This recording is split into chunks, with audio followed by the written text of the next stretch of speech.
are you? And where are you going? What do you want?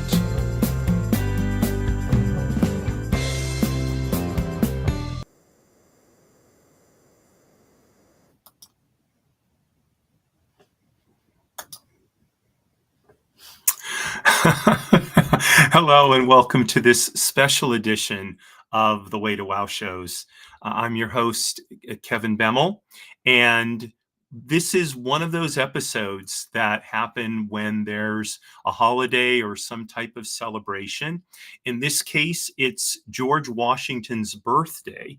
Now, you may be wondering, wait a minute, I thought George Washington's birthday was celebrated on President's Day, which would have been Monday, and that is when it's celebrated. But as I explained last week in my show celebrating Abraham Lincoln's birthday, I'm not a big fan, frankly, of President's Day.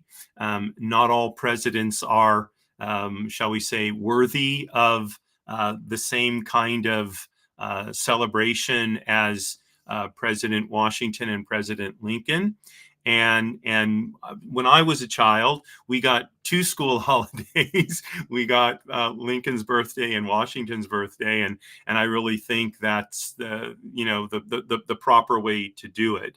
Now, today is Friday, February 21st. And Washington's birthday is actually tomorrow, Saturday, February 22nd. I don't do any broadcasts on Saturday. I keep a traditional Jewish Sabbath, and so I don't do such activities on Saturday. So I'm having this show on Friday, and so that's why you're seeing it now. And as is my practice on these days, I'm going to talk a little bit about, in this case, George Washington's biography. Now, if you saw my show on Tuesday, Business Lessons from the Military, kind of in honor of Washington's birthday as well, I did my show on business lessons that can be learned from George Washington's Rules of Civility, which is a marvelous little book that George Washington wrote about how we should conduct ourselves. And so in that show, I talked about his military career because that's the specific topic for Business Lessons from the Military. Today, I'm going to talk about his biography, sort of the pre-military part of his life, and then the post-military time of his life where he was president, etc. And then I'm going to read, as I always do on these shows, something that the person wrote or that's appropriate for the celebration. In this case, I'm going to read Washington's farewell address that he gave to his cabinet before leaving term after his second term as president. So I think there's a lot of ideas in it that are worth considering these days. There's a lot of change going on, especially in the federal government right now. And there's some good debates, I think, that could come from those changes. And so it's an opportunity to get some wisdom from President Washington and see how that could inform how we handle things today.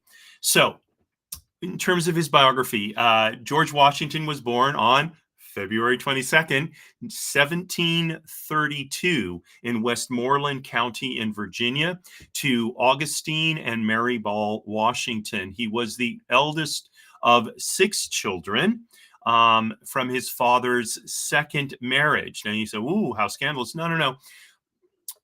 Spouses is oftentimes died, especially women. They many times died in childbirth. It was not unusual for someone to have more than one spouse.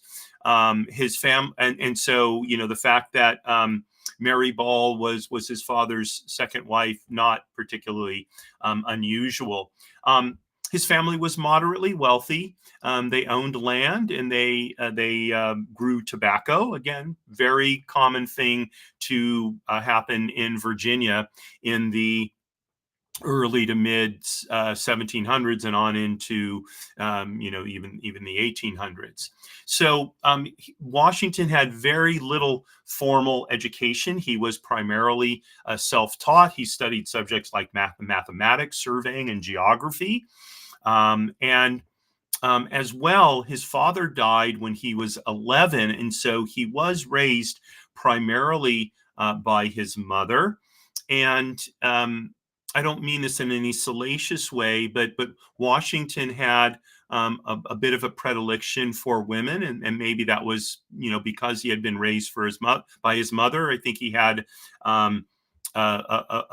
perhaps a more profound sense of how to interact with women than other men of his time might have had. So, unlike many scion of wealthy Virginians, he did not travel to England for schooling. So he was born and bred in what were then the colonies, not yet the United States of America. So um, at the age of 16, George Washington began working as a surveyor, and he was quite skilled at this, and he explored and mapped the Virginia frontier. At the age of 17, in 1749, he was appointed the official surveyor for Culpeper County in Virginia. And his work in the wilderness, surveying land, etc., really gave him valuable experience in leadership, in land assessment, and in frontier survival. And so, shortly after that, he began his military career, which, if you'd like to hear about that, I invite you to go to my YouTube channel, and you can watch my show from Tuesday on George Washington's rules for civility. So, after the American War for Independence ended in 1783, George Washington resigned as commander in chief of the Continental Army, and he returned to his estate, Mount Vernon, and he really hoped to essentially retire from public life and devote the rest of his life to farming and land management. Among the things that Mount Vernon was famous for was distilling, you got it, my favorite beverage, whiskey. So grain was being grown in abundance, and it could only be kept for so long before especially if it got wet, rained on, whatever, it would spoil. And so one of the things that was done with overabundant grain was spirits were distilled from it, in particular whiskey. And George Washington was a noted whiskey distiller in his time. Unfortunately for George Washington's hope of retirement from public life, there were many people, I think him included, who felt that the Articles of Confederation that had bound the colonies together in the pre-revolution and revolutionary period they were found to be too weak. And so in 1787, a constitutional convention was convened, and George Washington was unanimously elected president of that convention, and his leadership really helped shape what became the United States Constitution.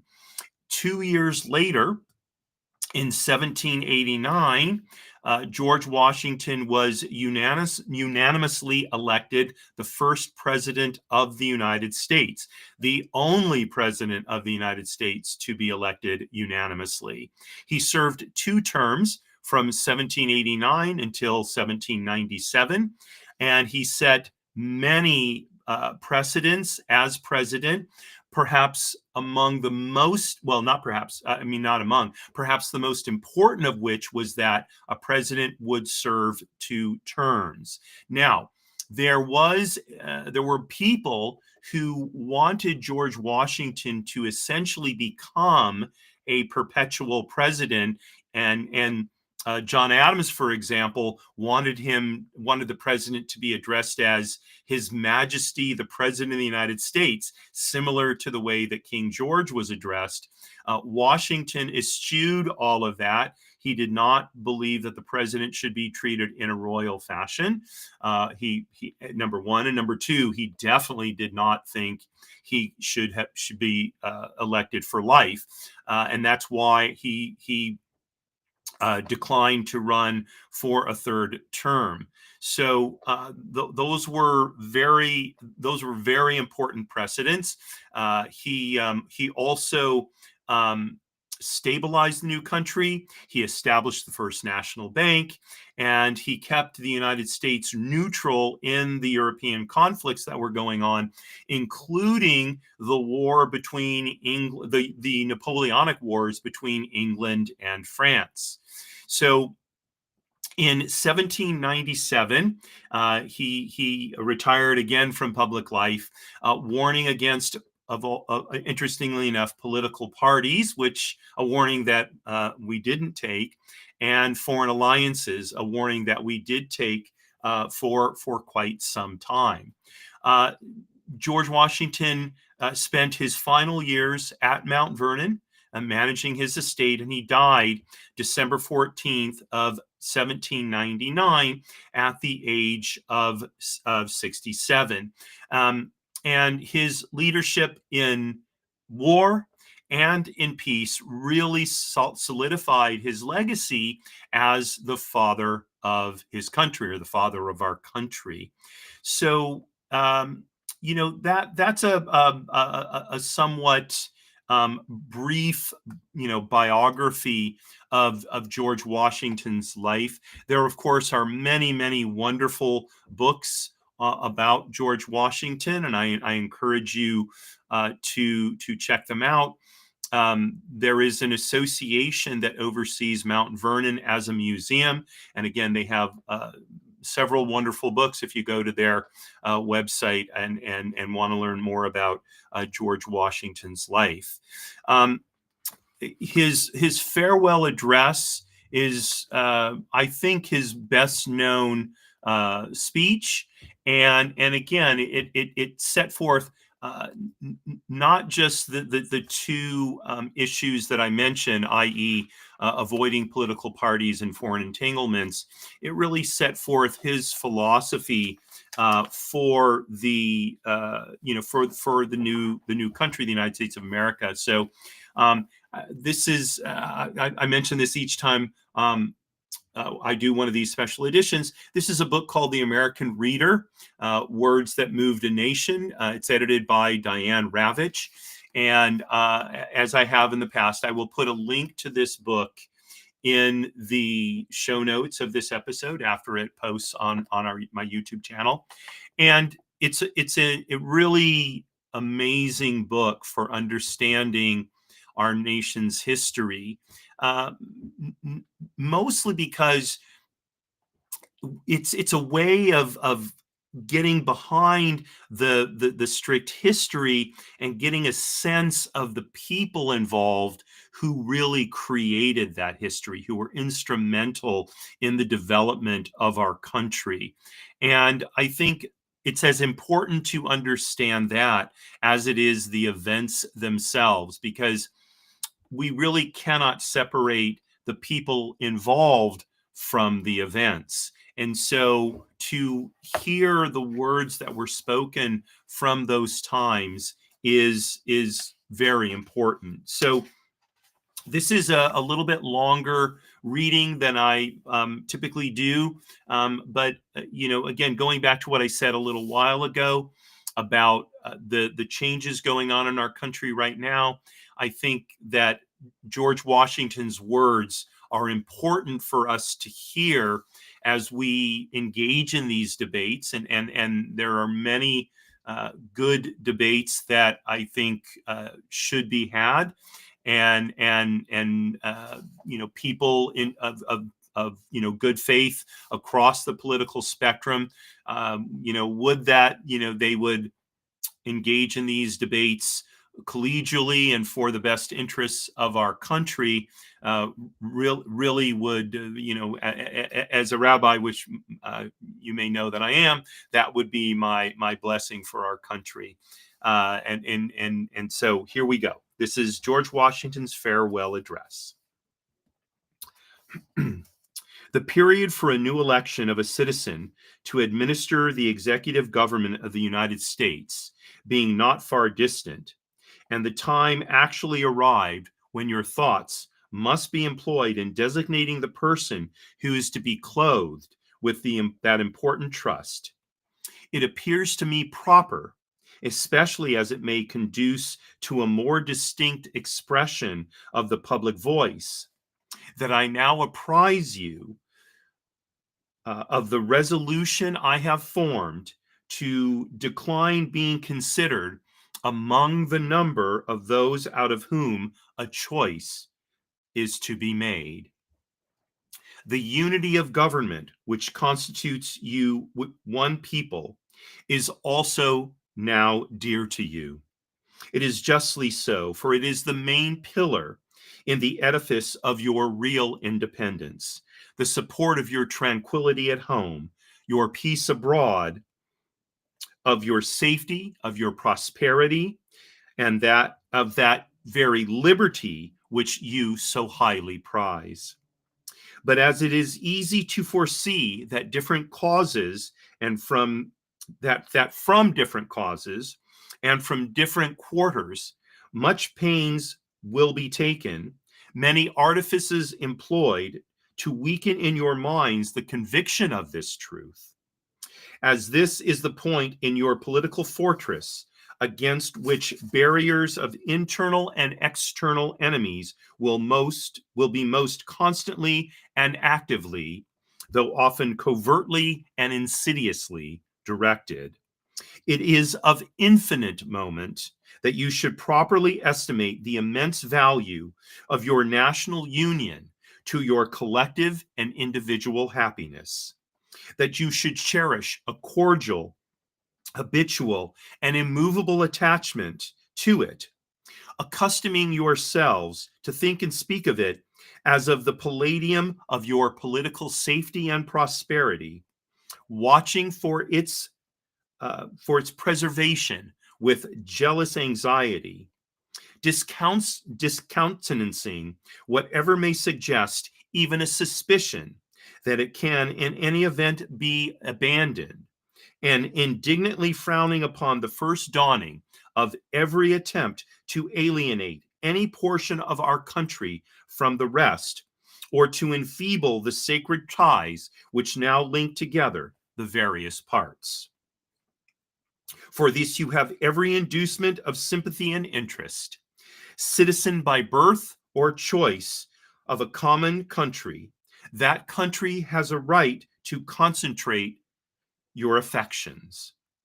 The name of American, which belongs to you in your national capacity, must always exalt the just pride of patriotism more than any appellation derived from local discriminations.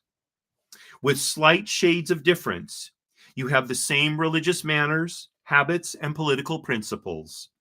You have a common cause, fought and triumphed together. The independence and liberty you possess are the work of joint councils and joint efforts, of common dangers, sufferings, and successes.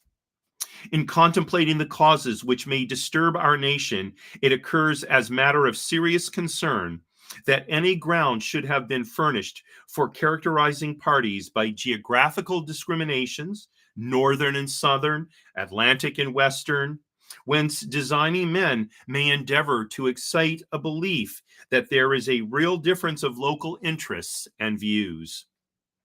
One of the expedients of party is to acquire influence within particular districts, is to misrepresent the opinions and aims of other districts. You cannot shield yourself too much against the jealousies and heartburnings which spring from these misrepresentations. They tend to render alien to each other those who ought to be bound together by fraternal affection. To the efficacy and permanency of your union, a government for the whole is indispensable. No alliances, however strict, between the parts can be an adequate substitute. They must inevitably experience the infractions and interruptions with all alliances in all times have experienced. Sensible of this momentous truth, you have improved upon your first essay by the adoption of a constitution of government better calculated than your formal for an intimate union and for the efficacious management of your common concerns. This government, the offspring of our own choice, uninfluenced and unawed, adopted upon full investigation and mature deliberation, completely free in its principles, in the distribution of its powers, uniting security with energy, and containing within itself a provision for its own amendment, has a just claim to your confidence and your support. Respect for its authority, compliance with its laws, acquiescences in its measures are duties enjoined by the fundamental maxims of true liberty. The basis of our political systems is the right of the people to make and to alter the constitutions of government. But the constitution which at any time exists till changed by an explicit and authentic act of the whole people is sacredly obligatory upon all. The very idea of the power and the right of the people to establish government presupposes the duty of every individual to obey the established government. Toward the preservation of your government and the permanency of your present happy state, it is requisite not only that you steadily discountenance irregular oppositions to its acknowledged authority, but also that you resist with care the spirit of innovation upon its principles, however specious the pretexts. One method of assault may be to effect in the forms of the Constitution alterations which will impair the energy of the system and thus to undermine what cannot be directly overthrown. In all the changes to which you may be invited, remember that time and habit are at least as necessary to fix the true character of government as of other human institutions. That experience is the surest standard by which to test the real tendency of the existing constitution of a country. That facility in changes upon the credit of mere hypotheses and opinion exposes to perpetual change. From the endless variety of hypotheses and opinion, and remember especially that for the efficient management of your common interests in a country so extensive as ours, a government of as much vigor as is consistent with the perfect security of liberty is indispensable. I have already intimated to you the danger of parties in the state, with particular reference to the founding of them on geographical discriminations. Let me now take a more comprehensive view and warn you in the most solemn manner against the baneful effects of the spirit of party generally. This spirit, unfortunately, is inseparable from our nature, having its roots in the strongest passions of the human mind. It exists under different shapes in all governments, more or less staffed, controlled, or repressed. But in those of the popular form, it is seen in its greatest rankness and is truly the worst enemy. It serves to distract the public councils and enfeeble the public administration. It agitates the community with ill-founded jealousies and false alarms, kindles the animosity of one part against another, foments occasionally riot and insurrection.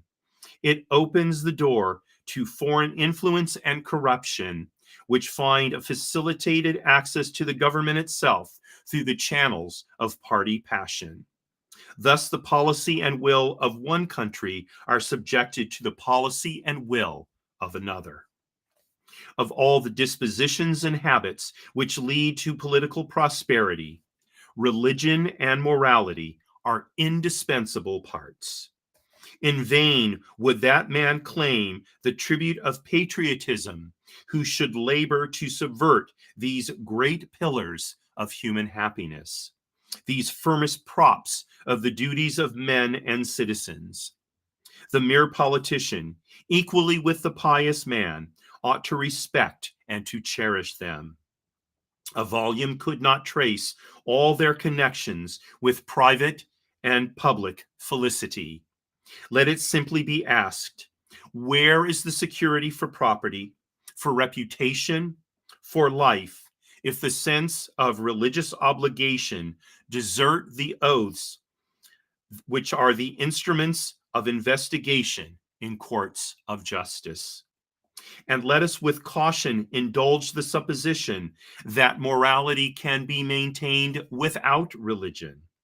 Whatever may be conceded to the influence of refined education of minds of peculiar structure, reason, and experience, both forbid us to expect that national morality can prevail in exclusion in exclusion of religious principle.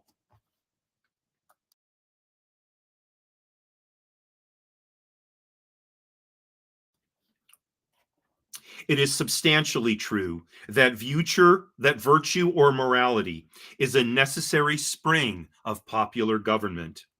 The rule indeed extends with more or less force to every species of free government. Who that is a sincere friend to it can look with indifference upon attempts to shake the foundations of the fabric?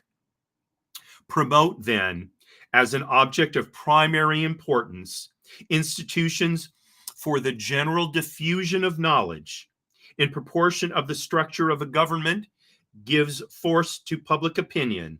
It is essential that public opinion should be enlightened. As a very important source of strength and security, cherish public credit. One method of preserving it is to use it as sparingly as possible, avoiding occasions of expense by cultivating peace, by remembering also that timely disbursements to prepare for danger frequently prevent much greater disbursements to repel it. Avoiding likewise the accumulation of debt, not only by shunning occasions of expense, but by vigorous exertions in time of peace to discharge the debts which unavoidable wars have occasioned, not ungenerously throwing upon prosperity the burden which we ourselves ought to bear. I'm sorry, throwing upon, yes, okay, against the insidious wiles of foreign influence, I conjure you to believe me, fellow citizens. The jealousy of a free people ought to be constantly awake, since history and experience prove that foreign influence is one of the most baneful foes of republican government. But that jealousy, to be useful, must be impartial, else it becomes the instrument of the very influence to be avoided, instead of a defense against it.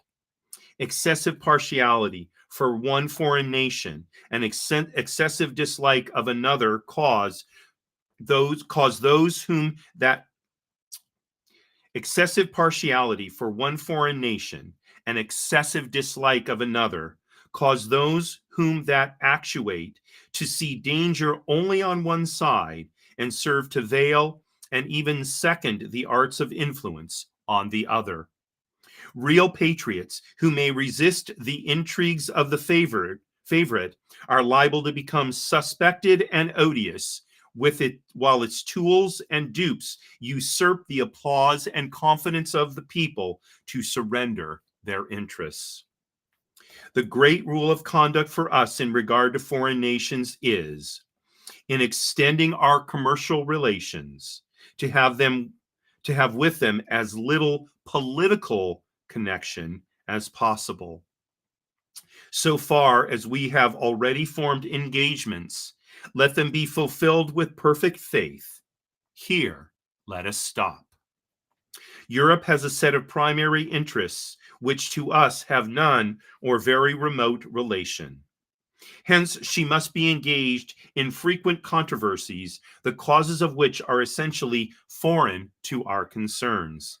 Hence, therefore, it must be unwise in us to implicate ourselves to artificial ties in the ordinary vicissitudes of her politics, or the ordinary combinations and collisions of her friendships and enmities. Our detached and distant situation invites and enables us to pursue a different course. If we remain one people under an efficient government, the period is not far off when we may defy material injury from external annoyance. We may take such an attitude as will cause the neutrality we may at any time resolve upon to be scrupulously respected, when belligerent nations, under the impossibility of making acquisitions upon us, will not lightly hazard the giving us provocation, when we may choose peace or war as our interest, guided by justice, shall counsel. Why forego the advantages of so peculiar a situation? Why quit our own to stand upon foreign ground?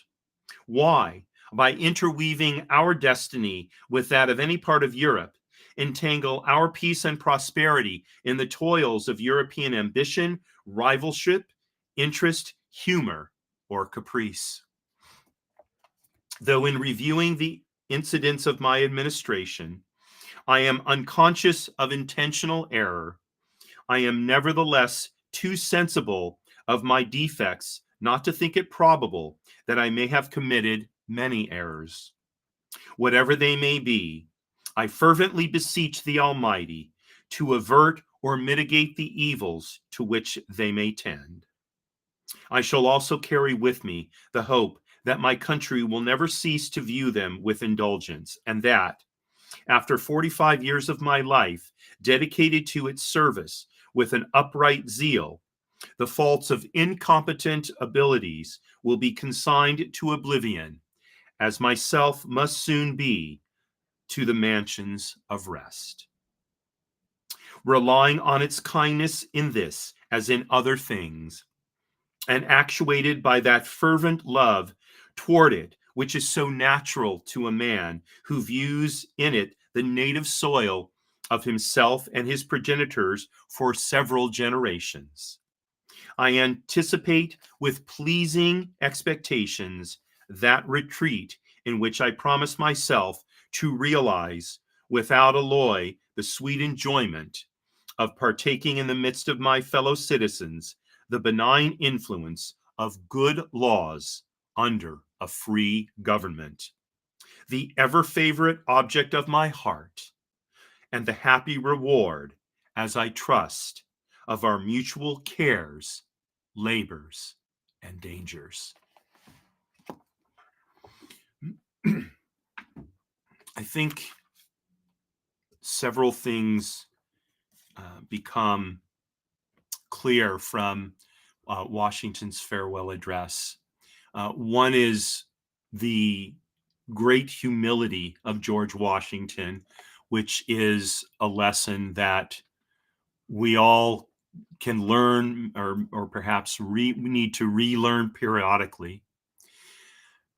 Another is that the sum total of what he was after was a country where every citizen would look for what was good for the country and for his fellow citizens, not merely for himself and his neighbors. So, in doing so, it inevitably means that sometimes we will suffer discomfort in order that a larger number of people may be more comfortable, perhaps. And when I say comfort, I don't literally mean comfort. I mean something benefiting far more people would mean that we may have a reduction in benefit. That's the nature of a free government, of a government of the people. and George Washington recognized that. I think his discussion of being involved in foreign influences, foreign entanglements. He spoke particularly about Europe, of course, which was the dominant power that the early republic had to deal with. Has been expanded today, right? We deal with powers across the globe, but how, when, and how, and with whom? I think all of those are questions that are informed by what George Washington had to say. And finally, his belief that a free government cannot continue to exist without a moral citizenry and a morality rooted in religion, I think rings very strong today. So we have a lot of things going on in this country that have taken on essentially a quasi-religious status, and in so doing have replaced the religions of our fathers and mothers, our forefathers and foremothers. And I think we've mistaken those things for morality. As I discussed in my show last week, Jiggers' Place, on Thursday afternoon, when I talked about relationships, our politics are not our values. Our values are our values. Our values should come from that moral core that each one of us has, and that should inform our politics. And when we seek to deal with those with whom we differ on politics, we should hearken back to our core values, those deepest within ourselves. And as Washington felt was the case, and I think is still largely the case, I think most Americans share very similar core values, be they Jew, Christian, Muslim, non-religious. I think we share a moral gestalt in this country, and what happens is that those values, those morals, get covered over by political differences, and we dig in our heels and create conflict where it need not be. And this was the final thing that George Washington, not the final thing he spoke about in his speech, but the final idea that I want to address, coming from George Washington's farewell address. Our tendency to separate ourselves into groups, and to hold fealty to the group as being the central pillar of our lives is corrosive of a country where people live in liberty and freedom, and where they live in hopefully an attitude of patriotism in its best sense, of doing what's best for the country, which really is another way of saying what's best for the citizenry as a whole. And so George Washington's legacy as president, as the father of our country, I hope it lives on. I don't know if it's being taught in schools the way it was when I was a child, more than half a century ago. But there is wisdom there, and we deny that wisdom at a very, very high cost. So I thank you very much for joining me for this George Washington's birthday celebration. I hope you have a meaningful day tomorrow, actually, on his actual birthday. I wish you a wonderful evening, or a wonderful day, wonderful rest of the day, wonderful evening. and a very restful and restorative weekend. And if you have thoughts that you'd like to share with me, please do. All the social media links for the show will be in the show notes after the show posts, and I really look forward to hearing them. Uh, Always interested to hear what's on your mind, what you have to say, and it's, I think, particularly apt, my sign off, because Marie was a belle of the South, and George Washington was a Virginian, a Southerner himself, and Marie was a deeply religious and patriotic woman. I think she is the kind of woman that George Washington would have admired, and I have no doubt that. Um, that although as far as I know, she's not related to George Washington in any way, that Marie was proud to be, in essence, a legatee of the values that George Washington held most dear. So, signing off as I always do, Marie, darling, you are my belle, and in these especially um, difficult times, while we figure out the direction of our nation for the future, I pray for you the blessing of courage at all times, my friends.